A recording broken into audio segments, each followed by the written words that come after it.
Bonjour à chacun, je vous retrouve donc pour un tirage cette fois-ci sur la nouvelle lune et je vous invite véritablement à aller voir les différentes caractéristiques de ce mois du Sagittaire, donc qui s'appelle dans la tradition hébraïque le mois de Kislev, avec tout un tas de particularités et donc d'énergie qu'il est intéressant de connaître.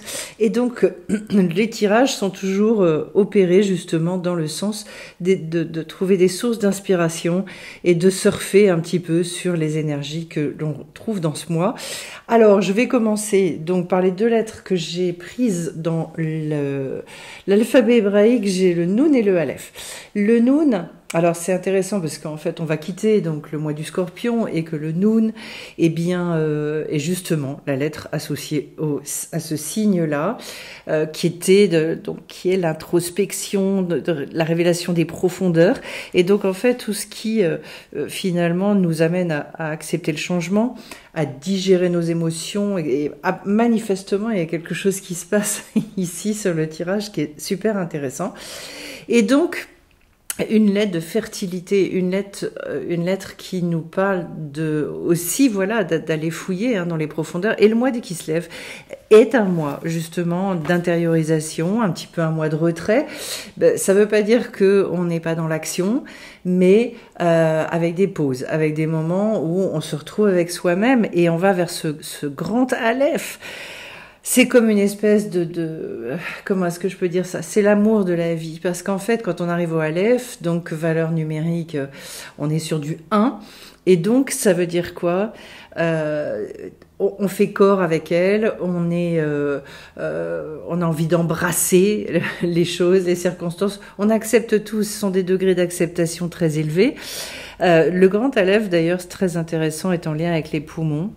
Donc le diaphragme, tout ce qui est poitrine, donc en fait tout ce qui va nous permettre vraiment de retrouver à ce niveau-là une sorte de respiration nouvelle et donc en fait revalorisation des choses, je dirais quelque chose de très très positif et également qui nous parle de dévoilement. Alors par quoi je commence ? Ici, donc pour rentrer dans cette roue, eh bien j'ai la carte du jugement avec la carte de l'alliage.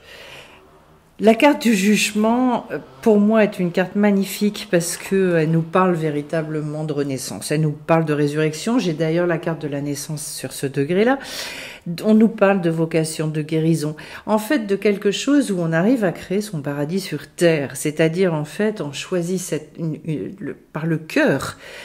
Et donc, on comprend pourquoi on nous demande de faire corps avec la vie, de se dire, allez hop, j'imprime un sourire dans ma vie sur les choses. Donc en fait, il n'y a plus de souffrance, comme dit Rabbi Nachman de Breslev, le passé n'existe plus. C'est une grande réunification de l'être. Donc c'est une carte absolument magnifique. Donc c'est dans cet état d'esprit. Alors là aussi, bon, il y a un petit peu de travail sur soi, avec bien évidemment des conseils qui sont délivrés par les sages pour arriver à ça. Mais on nous dit d'essayer d'orienter notre regard vers ça.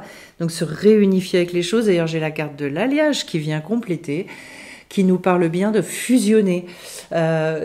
En fait, c'est impossible de construire dans notre vie à partir du moment où il y a une partie de nous qui est en refus, il y a une partie de nous qui est en colère, qui est dans la résistance. Voilà, c'était le mot que je cherchais.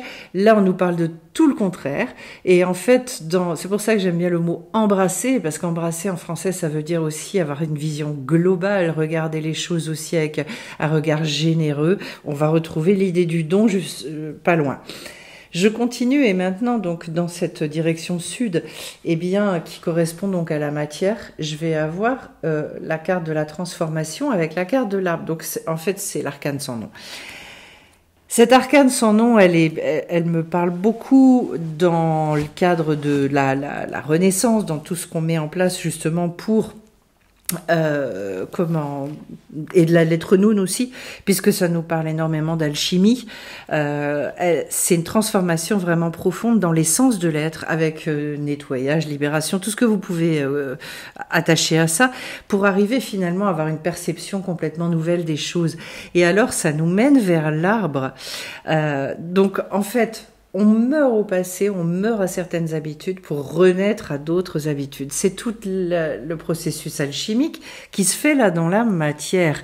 Et donc ça veut dire que, eh bien, avec tout le travail qu'on opère, on se réveille plus de la même manière le matin, on a envie de faire les choses différemment, on arrive à mieux cerner ses objectifs, on arrive à retrouver, je dirais, une verticalité. Alors c'est toute donc cette notion d'arbre qui est l'arbre, c'est la graine qui a poussé. Autrement dit, en fait, il y a l'idée d'être ancré, d'avoir trouvé justement une stabilité, une maturité, d'accepter aussi de rentrer dans les cycles, puisque les cycles de la nature, j'ai devant mes deux grandes fenêtres là, de magnifiques platanes. Et en fait, voilà, en ce moment, ça y est, ça commence. Le gros des feuilles commence à tomber, parce que dans le sud, c'est toujours un petit peu plus tardif. C'est pas encore fini. Et donc, mais ça y est, comment dire, ça devient complètement nu, petit à petit. Et donc, en fait, toute cette notion de cycle, et donc accepter la transformation sans résister. Et parfois, donc passer par les périodes de vide, etc. Tout ça, bien sûr, on l'apprend, c'est un apprentissage pour pas à chaque fois être en mode panique, etc. Mais c'est ce dont on nous parle sur ce mois de Kislev. Donc, s'attendre vraiment à des choses extra, parce qu'en fait, le but de tout ça, c'est justement de retrouver une nouvelle respiration, un nouvel état d'être et un bel état d'esprit. Si je continue maintenant vers le degré émotionnel, j'ai la carte de la maison Dieu avec la carte du don. Et la maison Dieu, on est sur une notion de... comment est-ce que je peux le dire La maison Dieu, c'est le moment où en fait on nous laisse plus le choix dans nos vies, on nous dit bon maintenant il faut que ça bouge. Donc en fait c'est une forme une redécouverte d'un autre endroit, mais parce qu'en fait, on n'a plus le choix. C'est pour ça que c'est une carte qui n'a pas toujours bonne presse, alors qu'en fait, c'est pas... Non, il y a des fois, on a besoin un petit peu d'un coup de pied au derrière, parce qu'en fait, c'est tout ce qui est sorti d'illusion, c'est une épreuve, mais une épreuve libératrice. Et donc, en fait, on débloque les situations sans issue avec cette carte-là. Et on nous fait part, c'est tout l'humour un petit peu de la vie aussi, que c'est une générosité, c'est un don de la vie. Oui, il y a des fois, on a peur, on a tout ça, et que la vie, elle va nous faire ce cadeau. Donc, faut s'attendre à ce que ça remue, mais en même temps que ça se règle, les choses se règlent. Et avec la carte du don, en fait, c'est justement de comprendre que on fait partie d'un tout. C'est qu'il y a un sens aux choses aussi. Moi, je pense très très profondément. Et donc, ne pas voir les événements de nos vies comme quelque chose de même si l'événement lui-même est négatif, mais la finalité de l'événement, c'est pour nous amener à quelque chose d'extrêmement positif. Autrement dit, oui, il y a des fois, en fait, on a besoin d'être un peu poussé, et je pense que ce mois-ci, c'est ce qui se produit. Ce vers quoi on va au niveau émotionnel, c'est le soleil avec la nature. Alors, c'est rigolo parce que dans l'oracle quantique, j'ai vraiment eu des cartes que je tire assez peu. Il y en a qui sont revenues véritablement. On voit qu'il y a des choses qui perdurent, comme l'alliage, l'anneau, l'amulette. Ce sont des cartes que j'ai déjà eues. Et là, on est sur quelque chose, en revanche, il y a véritablement de nouvelles cartes qui arrivent, la nature en fait partie. Et donc, au niveau émotionnel, a priori, ça rayonne quand même énormément. Alors, je vais bien évidemment préciser pourquoi. D'abord, peut-être commencer par la nature. Je préfère parce qu'en fait, le besoin de se reconnecter aussi à sa véritable nature, et peut-être des découvertes sont à faire là-dessus.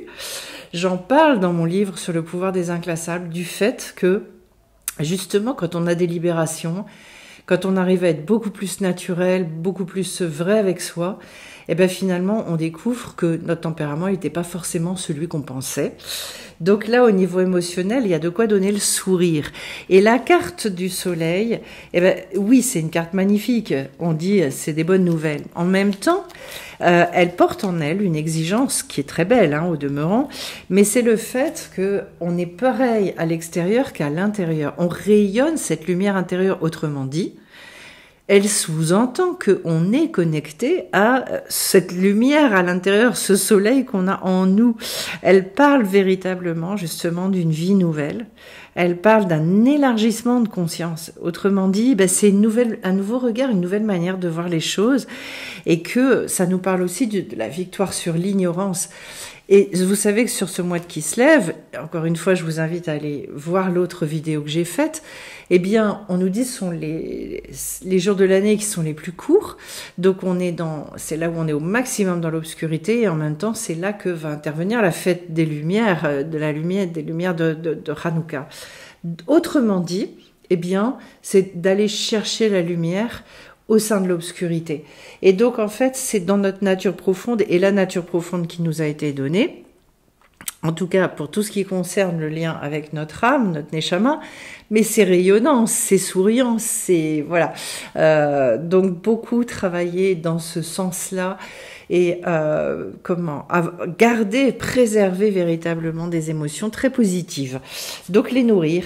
Ensuite, quand je vais vers le mental, avec ce soleil dans les émotions, eh bien, j'ai cette fois-ci la carte du diable avec la carte de l'amulette. Alors, le diable, c'est toujours celui qui vient pour justement, à certains moments, nous tester un peu.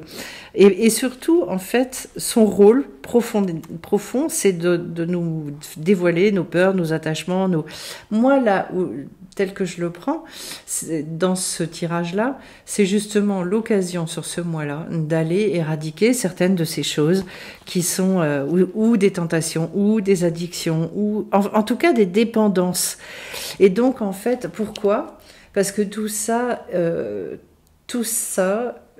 eh bien, dans la tradition hébraïque, même si je ne peux pas rentrer dans les détails, mais pour ceux qui connaissent un petit peu, ce sont des espèces de manipulations de ce qu'on appelle le Yetzer Hara, le mauvais penchant. Autrement dit, oui, on vient nous tenter avec ça. Pourquoi ? Mais pour qu'on se renforce dans les bons côtés, dans nos beaux côtés, parce que notre identité profonde, ce sont ces bons côtés.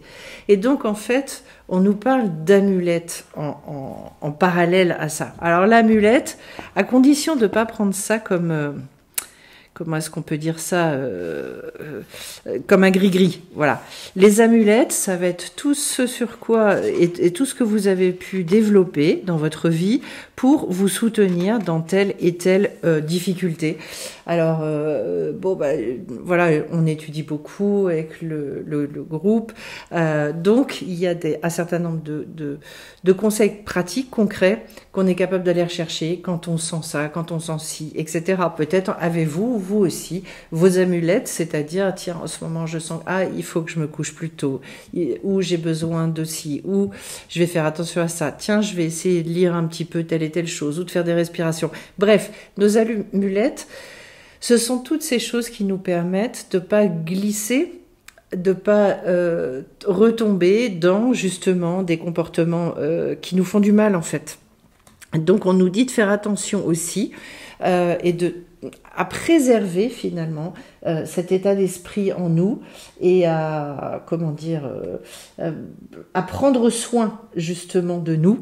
Ça va être une chose assez importante. Ensuite, je vais avoir donc la carte de l'empereur avec la carte du métal.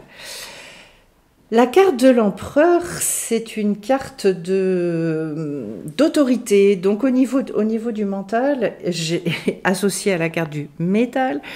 Eh bien, on nous parle d'un mental ferme, d'un mental d'ailleurs qui est en lien avec peut-être justement ce métal qui nous parle de la vibration primordiale, la vibration d'origine. Autrement dit, c'est quoi ? C'est notre neshama. C'est-à-dire que beaucoup de connexions, beaucoup de choses à ce qui pour nous est de l'ordre de l'essentiel, etc. Donc créer vraiment ce qui est le meilleur pour nous, prendre conscience de toutes nos possibilités, de notre pouvoir créateur, et de justement de libérer toutes ces énergies potentielles qu'on a en nous. L'empereur a cette force. L'empereur, c'est un degré 4, donc il incarne la stabilité, la sécurité, l'autorité, etc. Et donc en fait, ça nous parle d'être très très rassurés au niveau du mental, ce qui n'est pas étonnant avec tout ce qu'on a vu avant. Ensuite, Et bien ensuite, je vais... Alors là, bon, ça aussi, petit clin d'œil, j'ai 2 fois la carte du monde, les cartes du monde dans les 2 jeux. Autrement dit, au niveau du tarot, eh bien la carte du monde va symboliser, je dirais, l'aboutissement. Vraiment, la récompense, vous savez, de tout ce qu'on a pu mettre en œuvre dans... c'est le moment où on se dit, ça y est, enfin. Il y a des items dans notre vie, on s'est dit, mais jusqu'à quand ça va durer? Et puis, en fait, ici, on nous parle, ça y est, de réalisation. On nous parle de joie, on nous parle de vitalité. Donc, ça fait du bien. C'est comme si on nous disait ici, eh ben, ce mois-ci, ça va être, vous allez aussi avoir les fruits, donc possibilité de souffler un petit peu. La carte du monde dans l'autre jeu, l'oracle quantique, nous parle de justement se connecter à son monde intérieur et également d'être en relation avec le monde extérieur, de trouver un équilibre entre les deux. Donc c'est un grand oui à la vie. Oui, je suis prêt à vivre ce qu'on me propose. On retrouve cette notion-là. Et en même temps, voilà, toute cette conscience aussi de faire partie d'un tout beaucoup, beaucoup plus vaste. Donc, en tout cas, élargissement. Moi, je vois beaucoup cette carte-là comme élargir sa vision, élargir son cœur, apprendre à être plus généreux, plus, notamment dans le regard, dans ce qu'on arrive à offrir à soi-même aussi et aux autres. Bref, c'est... Oui, ça fait du bien. Vous voyez, l'envie, elle est là, c'est de faire bonheur. Ensuite, eh bien, au niveau spirituel, j'ai la roue de fortune avec la carte de la naissance. Alors, ça veut dire en fait changement de monde, changement d'état de conscience. La roue de fortune nous permet effectivement d'agir différemment et donc d'imprimer et d'aller vers quelque chose qui va être cette fois-ci beaucoup plus, je dirais, et vrai d'abord. Vraiment, c'est en lien avec notre vérité. Et puis d'accéder à cette naissance puisque c'est associé à la naissance. Donc en fait, on nous dit aussi soyez prêts à vivre des choses toutes nouvelles. Et Dieu sait que c'est pas facile. Pourquoi? Eh ben parce qu'en fait, on est très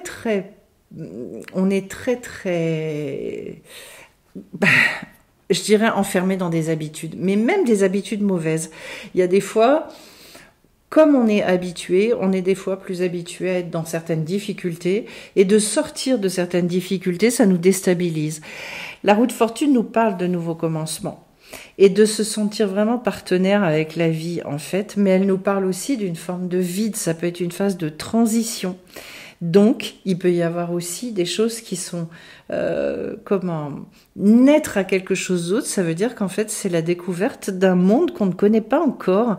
Donc, une partie de soi, ça nous parle beaucoup de Emouna, de confiance dans la vie. Et donc, c'est oser. Voilà. J'en avais parlé d'ailleurs, dans une vidéo il n'y a pas si longtemps que ça, du fait d'oser, oser la vie, oser les expérimentations. L'inverse de la roue de fortune, c'est justement de refuser cette destinée, de se sentir bloqué et donc de pas y aller, alors qu'on nous dit si, c'est le moment de naître. Et puis au cœur du tirage, j'ai la grande prêtresse avec la carte de l'anneau. C'est le cœur. L'anneau nous parle d'union, c'est comme un mariage. Donc en fait, c'est se marier. On vient de parler du partenariat, ben voilà. Là, on nous parle carrément de mariage. Autrement dit, j'arrête d'avoir peur. On se rend compte. Parfois, il y a des personnes qui me disent, en fait, j'aspire à tout un tas de changements dans ma vie. Et puis, il y a des fois, je me rends compte au moment où j'ai des propositions qui arrivent, on me tend des perches, et là, je me fiche la trouille. Et en fait, je me sens très déstabilisée. Et finalement, j'ose pas vraiment y aller, alors qu'en même temps, je le veux. Voilà. Peut-être ce mois-ci, c'est justement de passer ce cap. Et j'ai la grande prêtresse qui l'accompagne. Et la grande prêtresse est justement ce personnage qui est dans cette gestation de tous les projets. C'est la femme extrêmement spirituelle. Et donc, en fait, ça peut parler de ça ou ça peut parler aussi d'une peur d'aller mettre dans la matière, c'est-à-dire d'une espèce de fuite dans quelque chose qui va devenir trop mystique et du coup j'arrive plus à avancer. Mais en même temps, il y a toute cette notion d'amour de l'existence et d'écoute de la voix intérieure. Voilà. Parce que de toute façon, il n'y a pas trop le choix. Hein. Pour arriver à ce qu'on veut obtenir, il va falloir effectivement... Alors je vais être obligée de faire quelque chose sur mon... Je vous demande juste un instant. J'ai un problème, voilà, avec mon ordinateur et il faut que j'aille, que je le remette. J'en ai pas pour longtemps. Hop, j'espère que...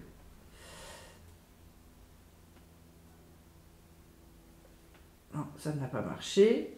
Donc il faut que je le refasse. Alors, vous voyez, ça, ce sont les joies de... J'espère que cette fois-ci, ça va fonctionner. Ah, c'est pas vrai. Bon, je vais revenir.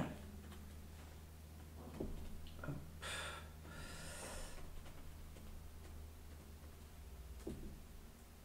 Et voilà, on y est. Bon, je suis désolée. Et donc, en fait,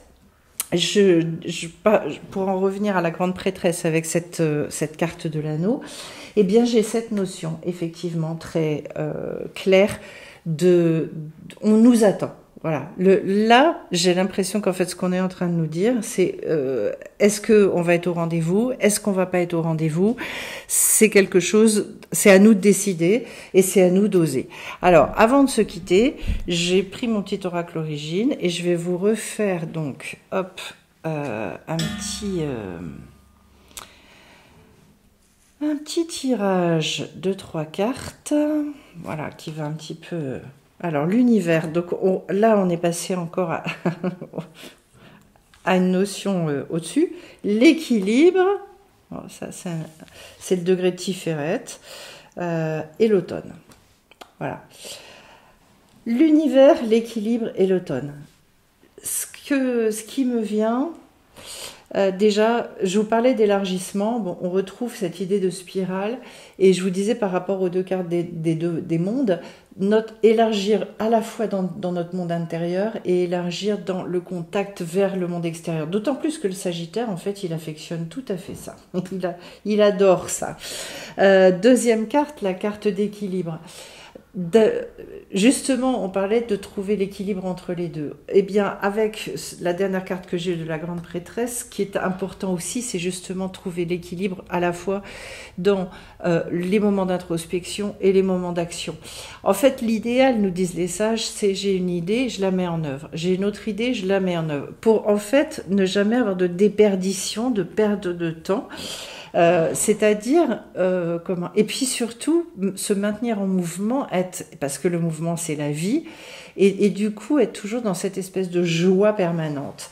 Et la carte de l'automne, donc c'est pour moi là de traverser une période, parce que l'automne, justement dans l'extériorité des choses, ne pas oublier que on est au niveau de la nature, au niveau du cycle et au niveau de la saison, sur quelque chose qui est ralenti, sur quelque chose qui va peut-être justement porter moins de fruits extérieurs, mais en même temps peut-être il y a un grand travail de préparation qui se met en œuvre en ce moment pour permettre à un moment donné d'arriver à aux réalisations qu'on a véritablement envie de voir dans notre vie. On nous a parlé de naissance, et en même temps, donc un changement d'état de conscience, et puis derrière pour nous dire, mais il va y avoir de nouveaux projets, il va y avoir des nouveaux objectifs qui vont arriver derrière.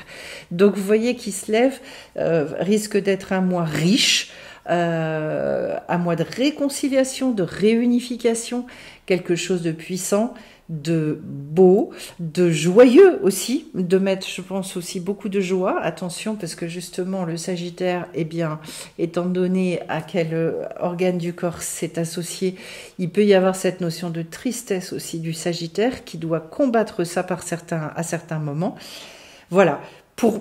ceux que ça intéresse pour continuer donc dans cette lancée-là et approfondir sur le mois de Kislev, eh bien donc le jeudi 20 le soir, j'ai l'atelier des lunes pour se préparer, fixer justement certains objectifs et puis se nourrir d'encore plus de connaissances et se les approprier également. Donc je vais vous souhaiter à tous une très belle nouvelle lune avec beaucoup de bénédictions, de joie, de soleil dans votre vie durant ce mois-ci.